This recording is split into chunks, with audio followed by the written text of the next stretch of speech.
नमस्कार दोस्तों। कल पावेल साहब ने ऐसा झटका दिया कि मार्केट ऊपर जाने की बजाय नीचे चला गया। ऐसा आखिर क्या था? यानी कि 98,000 और 900 तक बीटीसी आपका गिरा। लोगों की धड़कनें बढ़ी। क्या आगे चांस हैं रिकवर करने के, या यहां से और क्रैश संभव है? या आपके अल्ट कॉइन्स का क्या होगा जो अभी तक वैसे भी नहीं बढ़े थे, और आगे और ये जो कंडीशन चल रही है हिसाब से कुछ लगता है कि अल्ट कॉइन्स में कुछ तेजी आएगी। चलिए बात करते हैं इसी पर। चलो पहले लेते हैं कल का जो सीन था। अभी बीटीसी जैसे 1,02,000 पर चल रहा है, तो कुल मिला के अगर देखें तो 1,06,000 और 1,04,000 और 1,02,000 कोई बहुत ज्यादा डाउनफॉल नहीं है। यानी कि थोड़ा सा रिकवर तो आप ये मान सकते हैं हो गया, जो कल जैसा 98,900 तक गया। ये पावेल साहब, अगर आपने कल का वीडियो देखा हो तो मैंने आपसे ये कहा था कि पावेल साहब की जो इंटरेस्ट रेट के बाद जो स्पीच है ना, वो बहुत मायने रखती है कि वो क्या बोलेंगे। उनके बोलने के अनुसार ही जो है बीटीसी आपका या पूरा जो भी फाइनेंशियल मार्केट है, चाहे आपका स्टॉक मार्केट है या आपका क्रिप्टो मार्केट है, दोनों उसी पर निर्भर करते हैं। पावेल साहब ने वही गड़बड़ कर दी जिसकी उम्मीद बिल्कुल भी नहीं थी कि ऐसा कुछ पावेल साहब बोलेंगे। उन्होंने ये कि हम रिजर्व में बीटीसी को नहीं रख सकते। यानी कि जो जो कंट्रियां अपना रिजर्व रखती हैं मोस्टली जो है ये या तो विदेशी करेंसियां होती हैं, यानी कि फिएट होती है, या आपका गोल्ड होता है।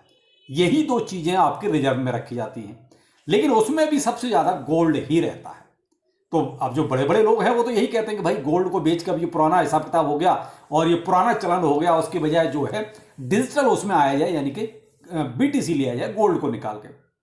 पावेल साहब ने यही सीधा यूटर्न मार दिया और बोल दिया हम ऐसा बिल्कुल भी नहीं करना चाहते, हम ये बिल्कुल भी अलाउ नहीं करेंगे कि साहब जो है बीटीसी को रिजर्व में रखा जाए। तो ये बहुत बड़ी बात थी, क्योंकि अभी जब ट्रंप आए तो ये ट्रंप ने भी एक आध बार अपने भाषण में ये चीज कही थी कि जो है हम इसको रिजर्व में रख सकते हैं। यहां इन्होंने कुछ अलग ही बोल दिया आके, बस यही बोलना था और उससे सीधा मार्केट आपका डाउन डाउन डाउन चलने लगा बजाय ऊपर जाने की। आपने स्टॉक मार्केट में भी देखा, अप्रोक्स आप ये मान सकते हैं 1.5 ट्रिलियन के आसपास जो है माल स्टॉक मार्केट से निकला, और जो बीटीसी में लिक्विडेशन हुआ वो अप्रोक्स आप ये मान सकते हैं 850 मिलियन डॉलर के आसपास का, इसमें भी लिक्विडेशन हुआ। अब यह दूसरा केस भी बनता है, और दूसरा केस ये बनता है कि अगर हम ये देखें कि भाई 1,08,000 बहुत बुलिशनेस हो गई, 1,06,000 ये भी हम मान सकते हैं बहुत बुलिशनेस हो गई। तो यहाँ जो बहुत बड़ी बड़ी लीवरेज लेके लोग जो लॉन्ग लेके बैठे थे उनकी छटाई भी करनी थी। और अक्सर ऐसा होता है, आपने ये देखा है कि एक्सचेंज अगर ये काम नहीं करेंगे, यहाँ मोस्टली एक्सचेंजों का गेम ज़्यादा हो जाता है। अगर एक्सचेंज ऐसा नहीं करेंगे तो वो बर्बाद हो जाएंगे, वो कहाँ से पैसा लाएंगे? क्यों? क्योंकि यहाँ कोई स्पॉट में नहीं, ये फ्यूचर में होता है सब कुछ। तो भाई अगर ये लोग ऐसे पैसा लेके निकल जाएंगे तो भाई एक्सचेंज कहाँ से अपने घर से देगा? उनको भी ये काम करना ही था। तो कुल मिला के दो चीज़ें हो गई, एक लिक्विडेशन का काम पूरा हो गया, दूसरा पावेल साहब ने जो ये एक स्टेटमेंट दिया तो के लिए तो अच्छा नहीं था। डोनाल्ड ट्रंप पॉजिटिव बोलते हैं।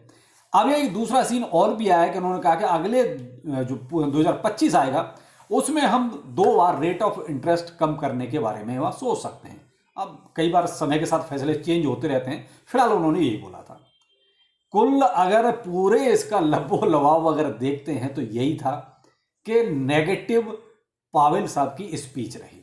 अगर वो पॉजिटिव होती तो यानी रेट ऑफ इंटरेस्ट का तो आप ये मान लीजिए लोगों ने चर्चा ही छोड़ दी कि रेट ऑफ इंटरेस्ट कम किया, उसका कोई मतलब रहा? उसका तो कोई मतलब नहीं था।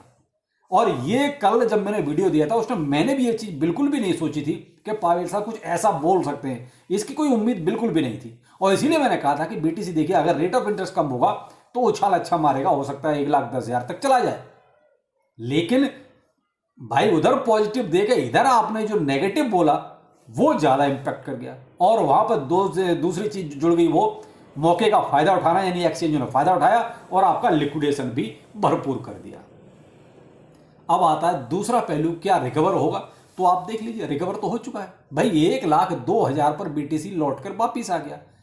क्या उनके इस नेगेटिव स्टेटमेंट से क्या ये सोच रहे हैं कि बीटीसी खत्म हो गया? क्या अभी तक क्या रिजर्व में ही था बीटीसी? भाई अभी तो केवल चर्चा हो रही है, चारों तरफ चर्चा ही तो है। ऐसा तो है नहीं कि किसी कंट्री ने अभी रिजर्व में बीटीसी को रखा हुआ है। ये तो वक्त की बात है, आगे हो सकता है कि कंट्रियां जो है रिजर्व के रूप में इसको रखने लगे। तो भाई ऐसा तो अभी तक किसी कंट्री में है ही नहीं। तो यहां ये सोचना कि अरे कि बीटीसी आती है बहुत बड़ी नाइंसाफी हो गई। नहीं साहब, अभी तो शुरुआत है। तो आप यहाँ इस चीज़ को बिल्कुल मत मान के चलें कि साहब यहाँ से कोई बहुत ज़्यादा क्रैश आने वाला है या ये रिकवर नहीं करेगा।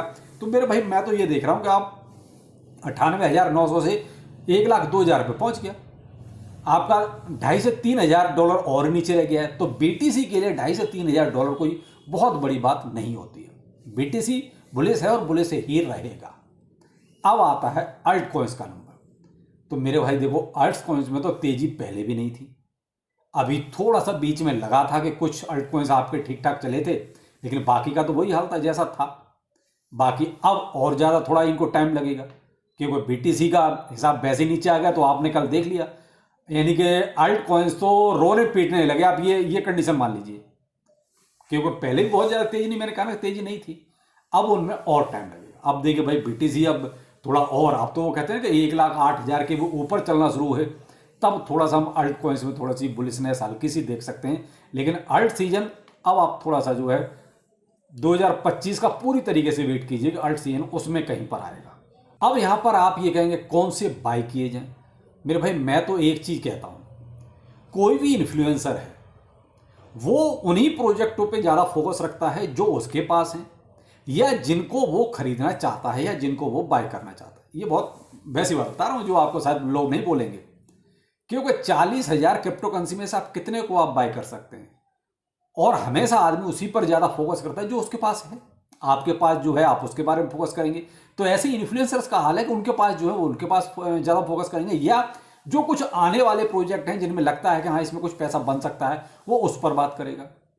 तो भाई मैं तो हमेशा आपसे ये कहता हूँ कि पहले तो प्रॉफिट लेना सीखो। अब आपने देख लीजिए भाई 98,000 तक का BTC आपका क्रैश आया, अल्ट कॉइन्स भी गिरे ना, तो आपको मौका मिला दोबारा से। अगर मान लीजिए आपने कहीं प्रॉफिट लिया होता तो आपको एक बहुत अच्छी अपॉर्चुनिटी दोबारा से बाय करने की मिल गई। अब जिन्होंने मान लीजिए प्रॉफिट लिया ही नहीं, तो उनके लिए तो ये सीन में कोई फेरबदल है ही नहीं, वो तो जहां खड़े थे वहीं खड़े, उनके लिए तो कोई फर्क ही नहीं पड़ता मार्केट नीचे जाए या ऊपर जाए। उन्हें तो भाई लंबे दौर का हिसाब किताब है उनका, तो उन्हें तो कोई। लेकिन यहाँ जो लोग बार बार अपना पोर्टफोलियो देखते हैं, हमारा तो लॉस में चल रहा है, भाई मेरे प्रॉफिट अगर नहीं लोगे तो ये लॉस वाला सीन आपके हमेशा इर्द गिर्द घूमता रहेगा। इसलिए कहता हूँ प्रॉफिट मस्ट है। ये क्रिप्टो करेंसी है, आपको बार बार मौके मिलते हैं और बार बार मौके मिलते रहेंगे। इस फोमो में बिल्कुल मत जाओ कि मौका नहीं मिलेगा, ट्रेन छूट गई। ये सीन अपनी जिंदगी से निकाल दो तो शायद कुछ आप पैसा बना लोगे। अगर आप यही सोचते रहोगे अरे काम तो बहुत लेट हो गए, तो भाई मैंने हमेशा से कहा है कि step by step profit low, step by step by करो। कभी भी लमसम ना तो बाय किया जाता है और ना ही लमसम पूरा एक साथ बेचा जाता है। तो आप उस गलती से निकल जाएंगे बाहर कि अरे हमने तो बेच दिया, प्राइस ऊपर चला गया। भाई वो सीन तब क्रिएट होता है जब आपने एक साथ पूरा बेच दिया, यानी कि आपने बहुत बड़ी गलती कर दी, क्योंकि मार्केट का तो पता ही नहीं ऊपर जाएगा कि नीचे जाएगा। इसीलिए हमेशा थोड़ा थोड़ा बेचो मार्केट के अकॉर्डिंग। मार्केट ऊपर जा रहा है तो रुक जाओ, मत बेचो। मार्केट नीचे जा रहा है तो थोड़ा बेचते जाओ, और जैसे ही लगे कि हाँ अब इससे ज़्यादा शायद ना गिरे तो वहाँ से अपनी SIP फिर दोबारा से शुरू कर दो। बहुत से लोग तो सिर्फ वही करते हैं, एक साथ पूरा बेच दिया और जैसे ही उन्होंने बेचा मार्केट ऊपर चला गया। तो ये वाली सीन बचने का यही तरीका है कि थोड़ा थोड़ा बाय करो और थोड़ा थोड़ा बेचो जैसे मार्केट चलता है। तो यहाँ मैं तो यही कहूँगा भाई डरने की जरूरत नहीं है, थोड़ा सा वेट कीजिए, सब कुछ दोबारा से फिर रिकवर हो जाएगा।